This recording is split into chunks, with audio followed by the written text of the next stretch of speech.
Bhavnagar Lok Sabha India ગઠબંધન ઉમેદવારનું ચૂંટણી form રદ કરવા ભાજપ દ્વારા કરવામાં આવેલ પ્રયાસો નિષ્ફળ નીવડ્યો છે। સમગ્ર વાત કરીએ તો હાલ ચૂંટણીના ગણતરીના દિવસો બાકી છે ત્યારે ફોર્મ ભરવાની પ્રક્રિયા ચાલુ હતી, જેમાં 15 ભાવનગર બોટાદ લોકસભાના ઇન્ડિયા ગઠબંધનના ઉમેદવાર ઉમેશભાઈ મકવાણાના ફોર્મમાં ભાજપ દ્વારા વાંધા અરજી કરવામાં આવેલી હતી। આ વાંધા અરજી સામે ઇન્ડિયા ગઠબંધનના 15 ભાવનગર લોકસભા ઉમેદવાર ઉમેશ મકવાણા દ્વારા 11 વાગ્યા સુધીનો સમય માંગવામાં આવ્યો હતો।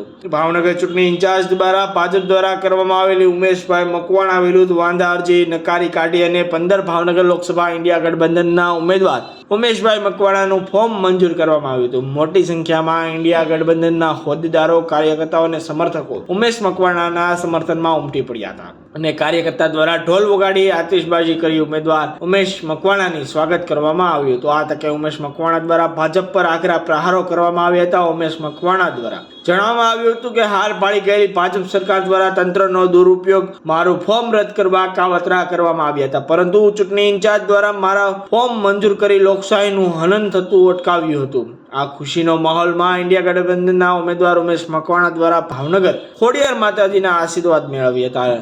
JKS ન્યૂઝ સાથે હિરેન ભાયાણી, ભાવનગર।